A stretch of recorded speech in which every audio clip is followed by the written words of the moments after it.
Most people think the blueprint for real restoration was discovered in a clinic, on a glossy page, by a person in a white coat. It wasn't.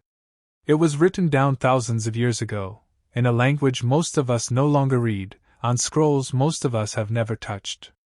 And the strange part is this: the meals named in those pages are the same meals modern researchers keep circling back to, almost against their will. The Bible doesn't only tell people how to live. It tells them what to put on their plate. Specific foods. Specific pairings. Specific cooking methods. Meals eaten by shepherds and prophets, and ordinary working people who lived hard outdoor lives and somehow stayed strong, clear-headed, and steady well into old age. Today we're walking through 13 of those meals. Stay close. Meal number 4 was once pressed by a prophet onto the open wound of a dying king. The king recovered. And researchers studying that same fruit today are only beginning to understand what the prophet seemed to already know. Meal number 1 comes from a single verse in Deuteronomy, where God names 7 foods, one after the other, by name. When nutritionists looked at those 7 foods together as a single combination, they found something almost impossible to call coincidence. We will arrive there. Do not skip ahead. 13 meals. One ancient blueprint. Let's begin. The first one shows up in a moment most readers walk right past. Numbers chapter 11. The Israelites are wandering through the desert, and what they grieve isn't gold or shelter or the beds they left behind. It's food. Cucumbers, leeks, melons, garlic, onions. The plate of an Egyptian kitchen. Halfway across the wilderness, they would have traded almost anything to have it back. This wasn't homesickness. This was the body remembering what kept it alive. Cucumbers are over 96% water. In a climate where heat could ruin a body by midday and where clean water was never guaranteed, a sliced cucumber wasn't a snack. It was hydration with minerals attached, silica for skin and connective tissue, a steady supply of vitamin K, and a cooling effect the desert demanded. The leek beside it delivered inulin, a slow-feeding fiber the gut bacteria depend on. Even the small handful of fresh mint, torn by hand so the oils could release into the air, was doing real work. Folk healers across the Mediterranean have leaned on mint to ease the stomach for as long as memory holds, and modern research suggests they were not imagining it. Now picture the plate the way they would have built it. Pale green rings of cucumber. White curls of leek. Fresh mint, bruised between the fingers until the scent rises. A slow drizzle of cold-pressed olive oil. A pinch of mineral salt. Quiet. Ordinary-looking. And every single bite doing something a desert traveler's body recognized long before the mind ever could. So ask yourself this. When was the last time you sat down to a meal you could trace, by name, back to a book older than every kitchen you have ever stood in? Hi viewers, have you ever cooked a meal straight from the Bible, yes or no? Drop a quick answer in the comments, we read every single one. But the next meal wasn't designed to soothe the body. It was designed to confront it. Once a year, every year, for over 3,000 years, a specific plate has been laid on a specific table. Passover. And at the center of that table sits a serving most modern eaters would push away on sight. Bitter herbs. Most people read those herbs as pure symbolism, a reminder of bondage, a reminder of hardship.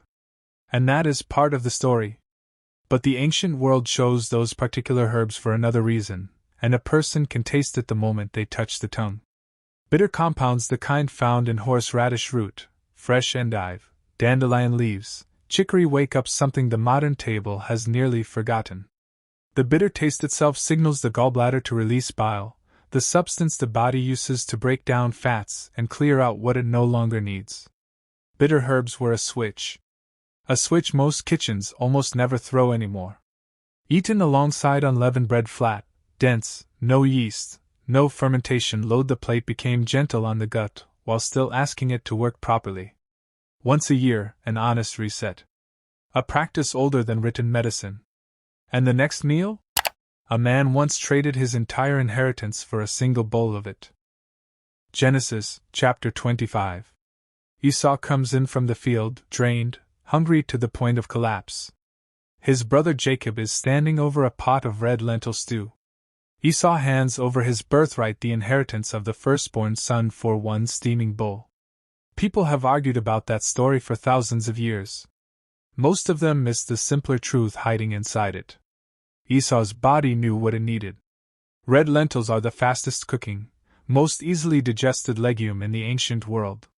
When the body is depleted, they refill it with a speed almost no other plant food matches. The protein, paired with the bread served alongside, forms a complete amino acid profile.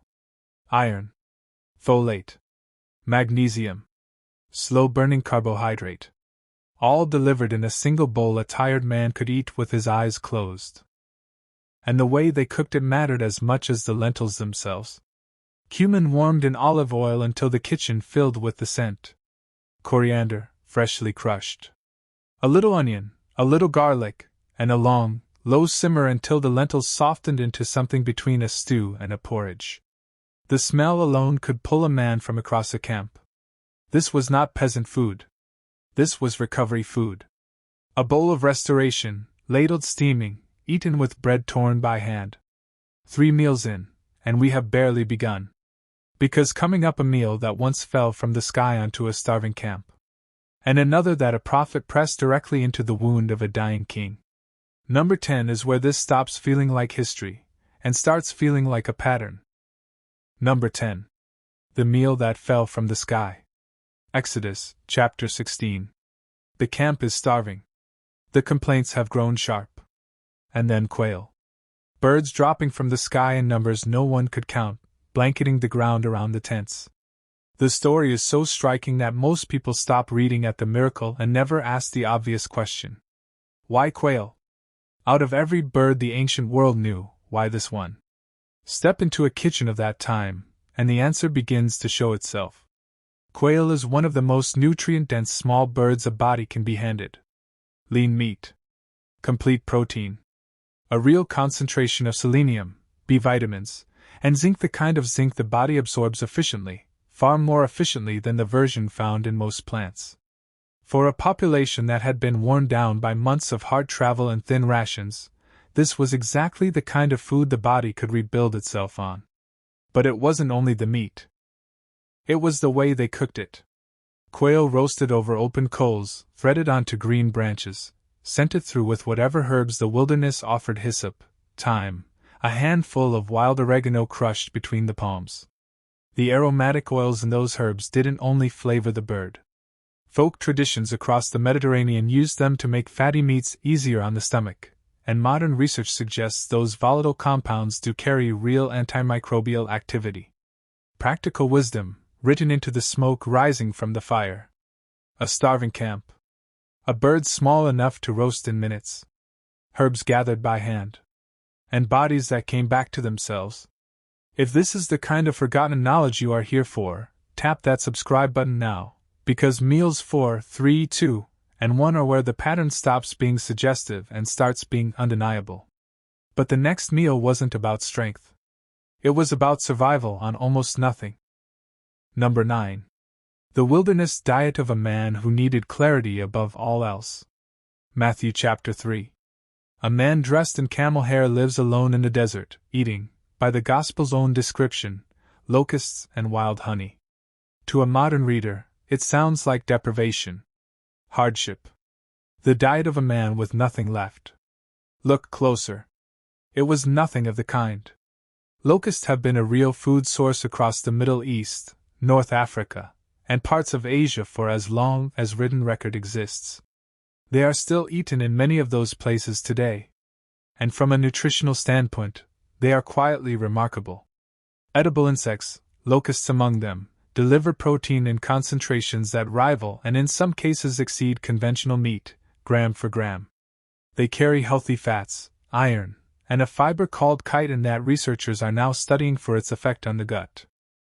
A man living for years in the wilderness, walking long distances, speaking to crowds, needed protein dense enough to fit in a small pouch. Locusts answered. Then the second half of the plate. Wild honey. Not the pale syrup behind glass at a grocery store. Real wild honey, taken straight from the comb, dark, thick, complicated in flavor, alive with enzymes and pollen and the faint resin of the trees the bees worked. Honey has been used as a folk remedy for wounds and sore throats for thousands of years across nearly every continent, and modern research has confirmed that raw honey carries genuine antimicrobial activity. Pair it with locust protein, and a man had something close to a complete meal in 2 ingredients. Sustained energy. Protein. Minerals. A natural source of carbohydrate the liver could process gently. A wilderness diet, yes. But also one of the most efficient meals ever assembled out of necessity. And the next meal? It was served by Abraham himself, to 3 visitors who turned out to be angels. Number 8. The hospitality plate of Genesis, chapter 18. 3 strangers arrive at Abraham's tent in the heat of the day. He runs, and the text is specific about that word. He runs to meet them. He prepares a tender calf. He brings out fresh curds, fresh milk, and bread baked quickly on hot stones. The picture is warm, personal, a portrait of a man nearly 100 years old still strong enough to host visitors on short notice. And on that table, the part that quietly mattered most for the body. Fresh goat curd. Sliced figs. Soft, warm bread to carry them. Goat milk, fermented into fresh curd, behaves differently in the gut than the dairy that fills most modern fridges. Its fat globules are smaller, and its protein structure is gentler. Many people who struggle with cow's milk report that goat dairy sits more easily with them, and traditional Mediterranean kitchens have leaned on it for that reason for centuries. Fermented into curd, it becomes a living food, carrying beneficial bacteria that travel into the gut and do real work there. Beside the curd, the figs. Fresh figs split open, pink and seed-flecked at the center, eaten still warm from the tree. Figs are one of the most mineral-dense fruits the ancient world had access to: calcium, magnesium, potassium, iron, all packed into a fruit small enough to hold in the palm. Their fiber feeds the same beneficial bacteria the curd is delivering. Together, on the same plate, they make sense in a way no modern marketing campaign could improve on. A man near 100 years old. Still moving. Still hosting. Still strong enough to run across his own camp. The plate he set out for his guests was the same plate he had been eating from for decades. Coming up next, a breakfast cooked on coals, by the Sea of Galilee, by Jesus himself, after the resurrection. A breakfast the disciples did not know was about to become one of the most studied meals in all of nutritional history. Stay with us. Number 7. The breakfast on the shore. John chapter 21. The disciples have been fishing all night, and caught nothing. At dawn, a figure on the beach calls out to them, tells them to cast their nets on the other side, and the catch nearly tears the nets apart. They come into shore. And there, waiting for them, is a small charcoal fire. Fish already cooking. Bread already broken. Jesus has made them breakfast. It is one of the gentlest scenes in all of Scripture. And it is also one of the most nutritionally complete. The fish of the Sea of Galilee, varieties of tilapia and small native carp, carry the kind of fatty acids the human brain and heart depend on. Cooked over coals rather than in a pan, the fats stay intact and the meat keeps its moisture. Beside the fish, bread. Stone ground, dense, made from grain that had not been stripped of its bran or germ the way modern flour is. And elsewhere in the Gospels, Jesus eats a piece of broiled fish with a comb of honey. Honey still in the wax, comb and all, the way honey was eaten across the ancient world. Read those meals slowly. Protein. Healthy fats. Complex carbohydrate. Natural sugars. Enzymes. Every macronutrient class the body needs, in 3 ingredients, cooked over fire by a man's hands on a quiet morning. Most people remember the miracle. Almost no one remembers the menu. But the next meal was carried across deserts, packed into the saddlebags of traders, slipped into the pockets of women in late pregnancy because of one effect that clinical trials have only recently confirmed. Number 6. The portable miracle of the ancient world. Dates, stuffed with almonds and walnuts. The date palm appears more often in biblical literature than almost any other fruit tree. That isn't poetry. It is practical. A handful of dates fit in a pouch. They keep for months without refrigeration. They deliver an almost immediate hit of natural energy. And unlike refined sugar, that energy arrives packaged with fiber, magnesium, potassium, and a real range of B vitamins. Research published in obstetric journals has explored the effect of date consumption in the final weeks of pregnancy, and findings suggest the women who included them in their diet experienced gentler labors. Not a fringe study. Repeated, replicated, taken seriously. Now take that date and split it open. Press an almond inside. Or a walnut. Or a pistachio. All three were known and eaten across the ancient world. Something quiet happens. The healthy fats and protein from the nuts slow the absorption of the sugar from the date. The rapid energy becomes sustained energy. The blood sugar response softens. A snack becomes a small, complete meal. Almonds add vitamin E and magnesium. Walnuts add omega-3 fatty acids. Pistachios add a fiber that gut bacteria thrive on. There is a reason the long fast of Ramadan has been broken with dates for over 1,000 years across the Muslim world. The body recognizes them. It absorbs them gently. It uses them efficiently. A piece of fruit. A handful of nuts. And one of the most thoughtfully designed natural snacks ever assembled long before anyone used the word designed. And the next meal? It was carved into the pillars of Solomon's temple. Woven into the robe of the high priest in blue, purple, and scarlet. Modern researchers studying one of its compounds keep arriving at the same conclusion the ancient builders seemed to reach without ever running a single test. Number 5. The bowl that combined the fruit of kings with the grain of farmers. King Solomon's temple was decorated, by the description in the book of 1 Kings, with 200 carved pomegranates on its pillars. The high priest's robe carried embroidered pomegranates around its hem. The fruit appears again and again across Scripture in moments of sanctity, abundance, and blessing. Something about it kept drawing attention. Open a pomegranate. Even now, the sight of it gives a person pause. Hundreds of jewel-bright seeds packed tight inside a leathery skin, glistening, almost glowing in good light. It is a fruit that almost insists on being noticed. And the noticing turns out to be warranted. Pomegranate contains a compound called punicalagin, which gut bacteria convert into a substance researchers have studied for its effect on cellular health and inflammation. The antioxidant load of pomegranate juice has been measured against red wine, green tea, and blueberries, and the pomegranate consistently ranks among the most concentrated sources. But the ancients didn't eat the seeds in isolation. They built them into bowls.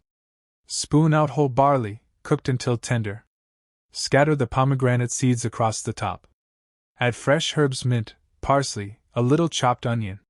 Crumble in walnuts. Finish with a long pour of cold-pressed olive oil and a squeeze of fresh lemon. The barley underneath is doing its own quiet work. Whole barley carries a fiber called beta-glucan in higher concentrations than nearly any other grain, and that fiber has been recognized for its real effect on cholesterol levels. The pomegranate works on the cardiovascular system from another angle. The olive oil makes every fat-soluble nutrient in the bowl more available to the body. One bowl. 3 layered systems. Eaten without anyone needing to call it medicine. Coming up next, the meal a prophet once ordered pressed directly onto the open wound of a king who was already slipping away. The king recovered. And the science of what happened on that bandage is something modern researchers have only recently begun to take seriously. Stay close. Number 4. 2 Kings chapter 20. King Hezekiah is in the final stage of a severe illness. The prophet Isaiah comes to him with a word from God that his life will be extended, that his prayers have been heard. And then, almost as a side note that most readers walk straight past, Isaiah gives a practical instruction. Bring a lump of figs. Lay it on the affected place. That is it. One sentence. Easy to miss. The king recovers. For centuries, that detail sat quietly in the text, treated as a curious footnote to a more dramatic story about prayer and prophecy. And then modern researchers started looking at figs. Really looking at them. Figs contain a compound called phycin, a natural enzyme that breaks down certain proteins and supports the body's own repair processes. The milky latex inside fresh fig stems has been studied for its activity against several strains of bacteria. Folk traditions across the Mediterranean and the Middle East have used fig pulp as a topical poultice for skin issues for as long as oral tradition reaches. Isaiah's instruction, brushed past for centuries, turned out to be biochemically defensible. But the deeper story is what figs do when eaten as food, day after day, the way the ancient world actually ate them. Figs are among the most mineral-dense fruits the human diet has ever had access to. Calcium, magnesium, potassium, iron. The fiber inside a fig feeds the beneficial bacteria of the gut in a way researchers now describe as one of the most powerful natural prebiotics available. A bowl of fresh figs in the morning, eaten with the skin on, slowly chewed, delivered a quiet flood of minerals the body had no other easy way to gather in the same concentration. Now pair them with almonds. Almonds carry vitamin E in the form the body uses most easily. They deliver magnesium, the kind of monounsaturated fats that support steady cholesterol levels, and a fiber that helps soften blood sugar spikes after a meal. Studies on regular almond consumption have shown real effects on cardiovascular markers and on the diversity of gut bacteria. And the cultural weight on this nut tells you something. The almond blossom was carved into the menorah, the 7-branch lampstand at the heart of the tabernacle. Aaron's rod, the sign of divine authority, budded with almonds. The ancient world built sacred symbols around foods they had watched, generation after generation, do real work in real bodies. 2 ingredients: figs and almonds. Eaten together, ground together, baked together, carried in a small cloth pouch on long journeys. One of the most nutritionally complete pairings the ancient table ever assembled, and a story of restoration that nearly disappeared in the margins of a single verse. But there is one meal so weighted with meaning that it appears at almost every major turning point in Scripture. The Passover, the covenant with Abraham, the Last Supper. And the nutritional reason behind it is something the modern table has largely forgotten how to honor. Number 3. The lamb at the center of the feast. Picture the scene. Late afternoon. A whole young lamb roasting over an open fire, slowly turned, the fat dripping and crackling against the coals. Bitter herbs gathered into bunches and washed in clean water. A flat bread tucked beside the fire to warm. Hyssop and thyme crushed between the fingers and rubbed across the meat. The smoke rising into evening air a person never forgets. Lamb has been at the center of biblical meals from the beginning. The ram offered in Abraham's place. The Passover lamb. The Lamb of God. Its presence at the table was not only ceremonial.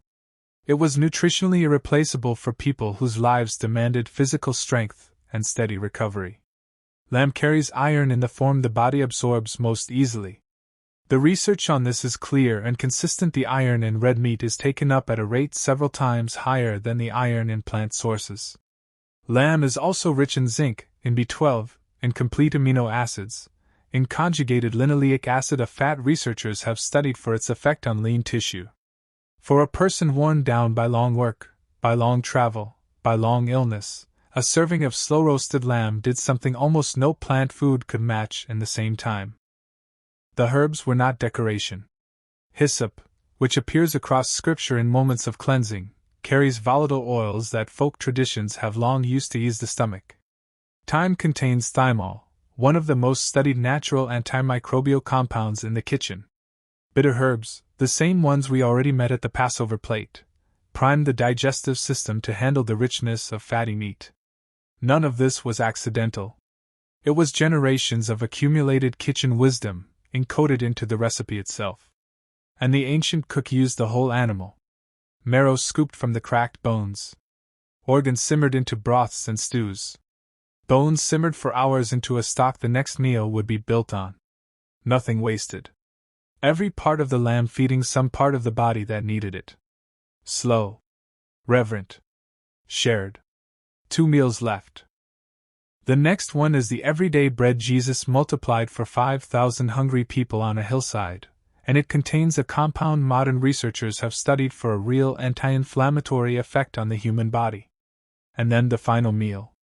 The one God Himself names, food by food, in a single verse, and the combination so complete that scientists keep returning to it almost without meaning to.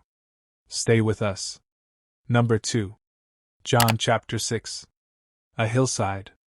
5,000 people gathered, hungry, no food in sight. A boy comes forward with 5 small loaves and 2 fish. And the gospel writer pauses, just for a moment, to name the bread specifically.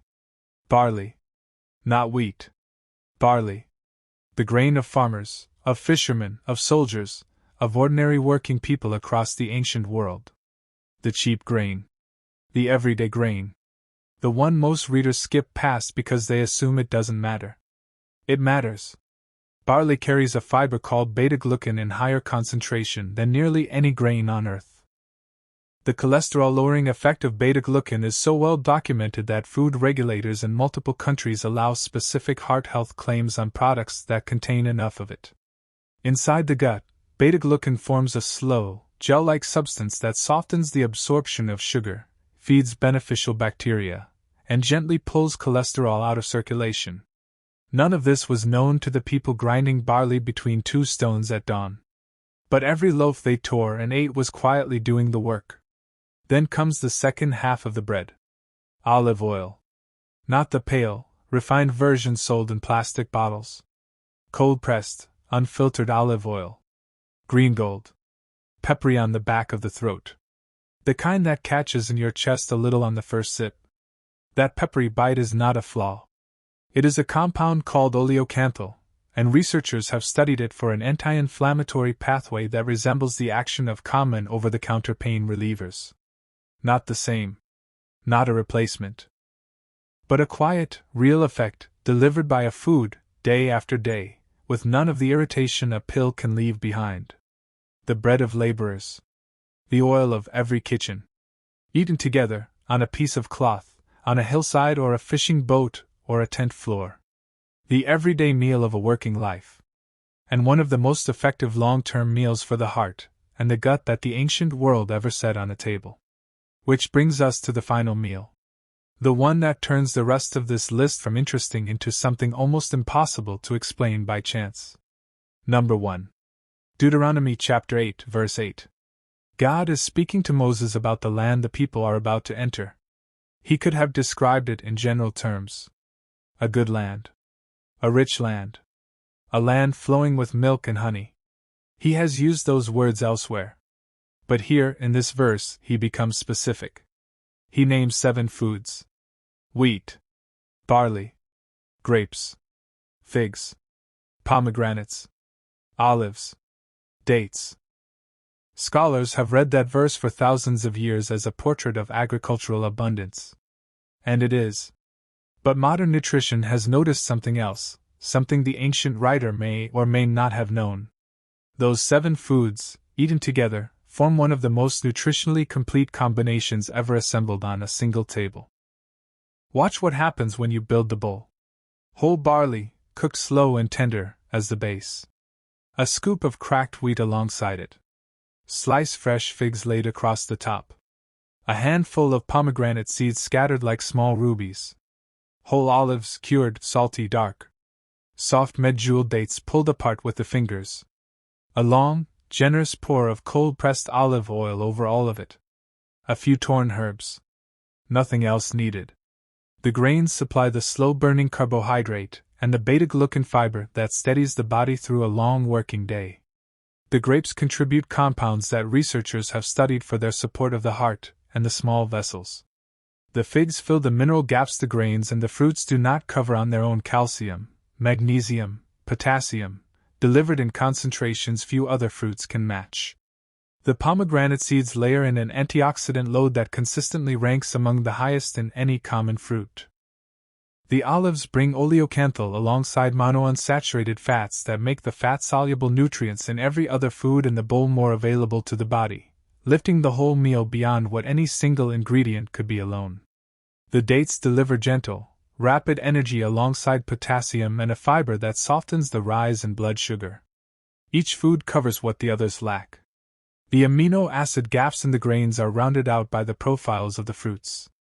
The fat-soluble nutrients are carried by the oil. The water-soluble nutrients arrive in the fresh produce. The fiber matrix is layered across all 7 foods so that the gut bacteria receive a steady, varied feed. When researchers in cardiology, in gut health, in cellular aging, in metabolic science look at that combination, they keep arriving at the same observation, almost independently of each other. That the 7 foods named in a single verse, written down more than 3,000 years ago, form a system. A system that holds up under modern analysis with a strange, quiet kind of consistency. Build the bowl. Eat it slowly. Eat it often. 13 meals. 1 pattern. The people who ate this way were not primitive. They were paying very close attention to their bodies, to their land, to the foods that kept their grandparents strong into old age.